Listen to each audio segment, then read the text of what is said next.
Hello बच्चों। मेरा नाम है लोकेश सोलंकी और आज हम डिस्कस करेंगे ग्रेविटेशन का एक ब्यूटीफुल सा कॉन्सेप्ट जो कि है Kepler's law of planetary motion. What is that? ये क्या है?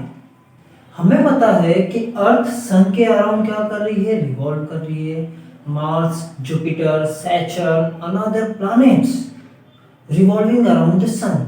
पर पहले क्या माना गया था बेटा कि earth is a centre of the universe. सबसे पहले before the gravitational force Kepler's क्या माना था कि अर्थ क्या है, सेंटर है यूनिवर्स का। और जितने भी प्लैनेट्स है लाइक सन को भी एक प्लैनेट माना गया था कि सन हुआ, सैटर्न हुआ, मार्स हुआ, जितने भी प्लैनेट्स है ये क्या कर रहे हैं, अर्थ के अराउंड रिवॉल्व कर रहे हैं। ठीक है। बट देन आफ्टर कौन आए, केपलर्स आए।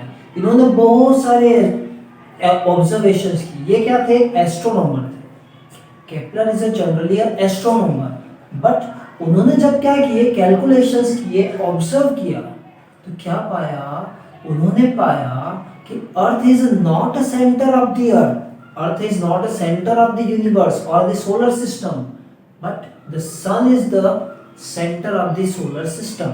ये उन्होंने पाया। फिर उन्होंने बहुत सारे कैलकुलेशंस किए, बहुत सारे ऑब्जर्वेशंस किए और ये पता चला कि कुछ एक फिक्स्ड ऑर्बिट होता है। ठीक है।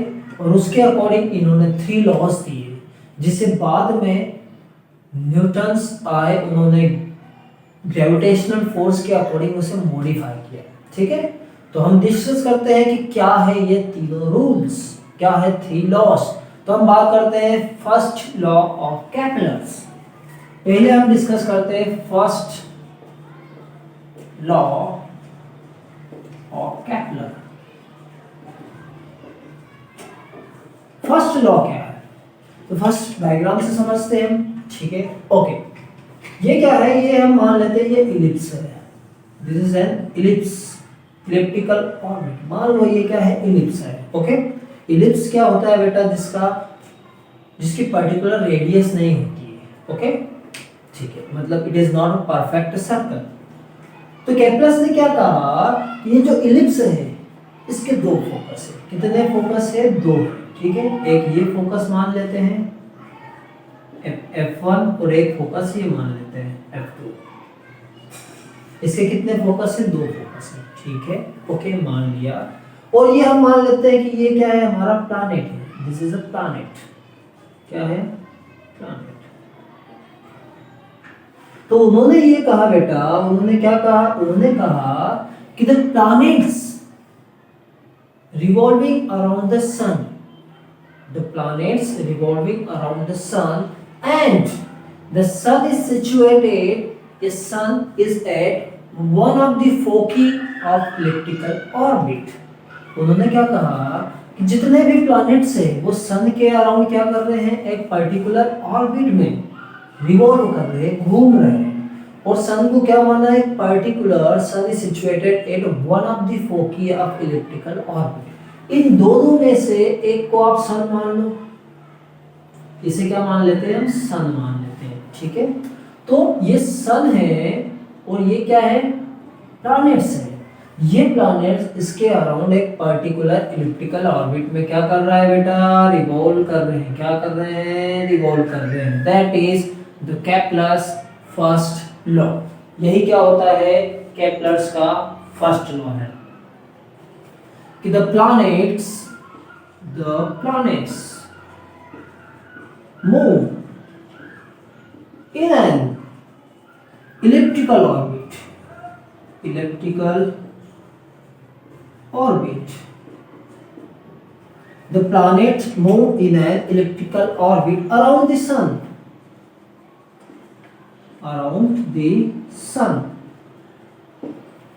और सन कहाँ है बेटा, the sun is at one of the foci with the planets move in an elliptical orbit around the sun with the sun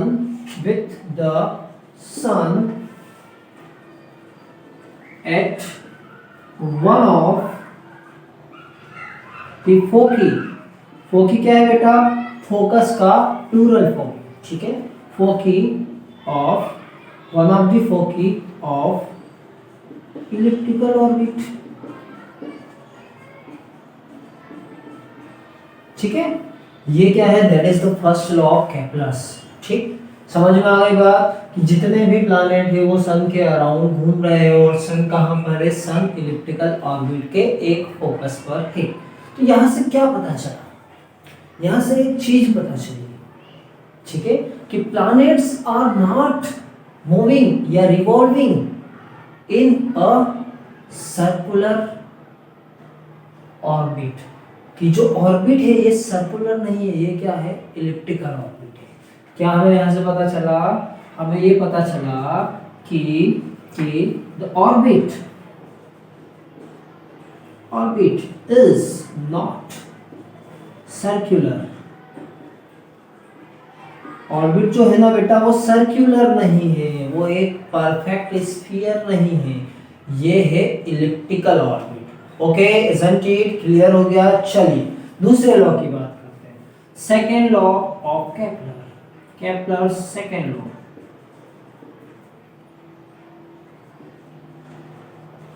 तैयार हैं आप? चले,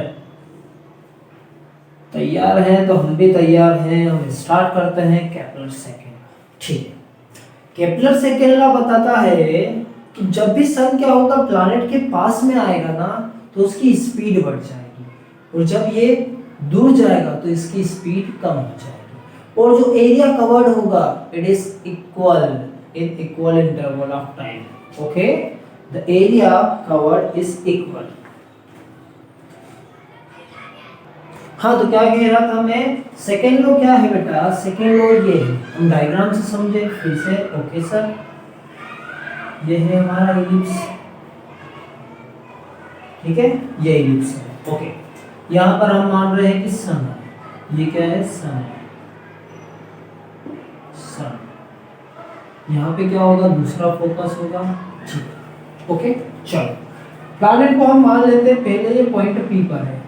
ओके, कुछ टाइम के बाद ये पॉइंट क्यू पर आ जाता है, ठीक है, ये पॉइंट क्यू पर आ गया, ठीक है, ये रिवॉल्व कर रहा है, ऐसे घूम रहा है, ठीक, ऐसे घूम रहा है। मतलब यहाँ से अगर सेंटर से, सन के सेंटर से प्लैनेट के सेंटर को ऐड किया जाए, सन के सेंटर से प्लैनेट के सेंटर को ऐड करें तो ये कुछ एरिया होगा या नहीं? ये कुछ एरिया कवर्ड होगा, ठीक, इतना ही बात समझ। ओके, अब प्लैनेट कुछ टाइम के बाद कहां पर आ जाता है? यहाँ पर आ जाता है। मान लो प्लैनेट कुछ टाइम के बाद पॉइंट ए पर आ जाता है। ओके, ठीक है, और नेक्स्ट टाइम जितना टाइम इसको लगा उतना ही टाइम में ये पॉइंट बी पर आ जाता है।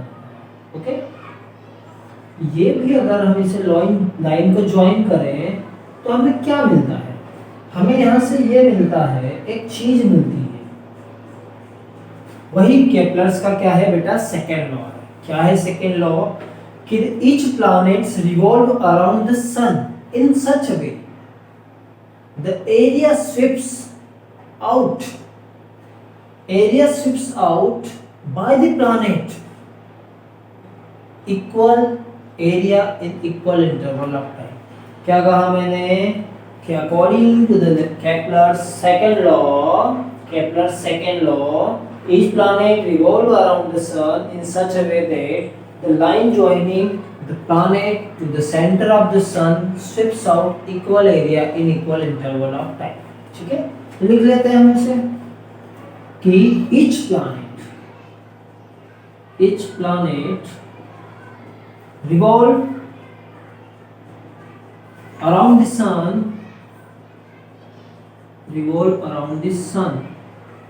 in such a way कि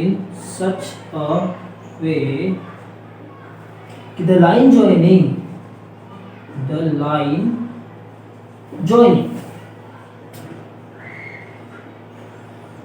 to the center of the sun to planet sweeps out equal area in equal interval of time, equal area in equal interval of time.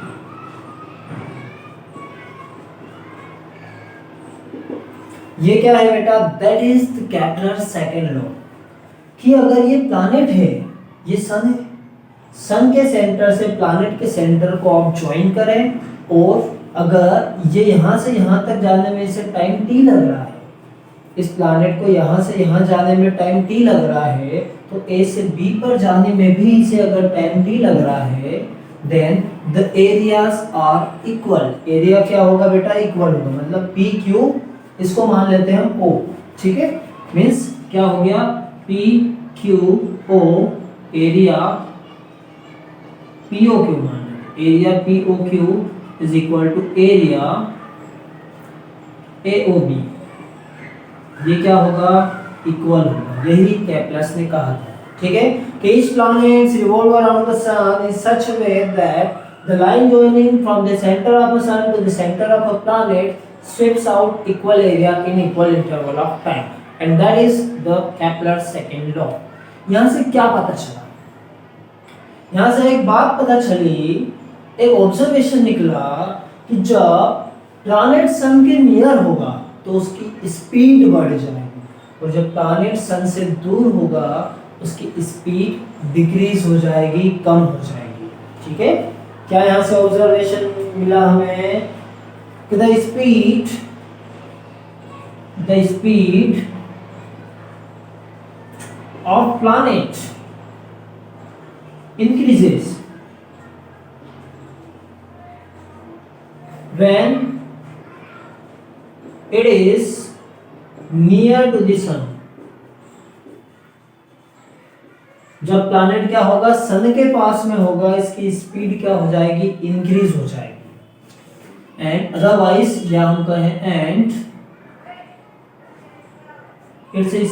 Its speed decreases, speed decreases when it is away from the sun।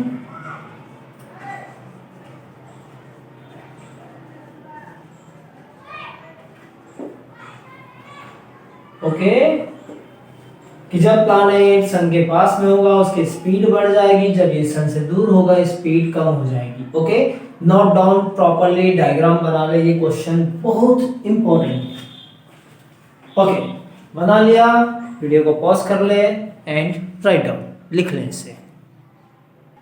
तो बेटा second law से हमें क्या मिला था? Second law से हमें ये पता चला था कि जो प्लैनेट की स्पीड होती है ना, it is not equal everywhere, ठीक है, हर जगह हर टाइम पे ये इक्वल नहीं होती है, it is changing from place to place. Means जब सन के पास में होगा स्पीड बढ़ेगी, सन से दूर होगा स्पीड कम। Third law, Kepler's third law, Kepler's third law, बहुत ब्यूटीफुल सा लॉ। क्या है बेटा? ये देखो कि the mean distance between the sun and planet, cube, उसका cube, the cube of the mean distance, पहले हम लिख लेते हैं कि the cube of mean distance, of mean distance between the sun and the planet, between the sun and planet, ठीक है, is directly proportional to,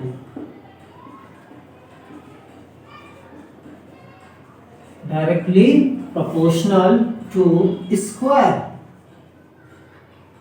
of time period,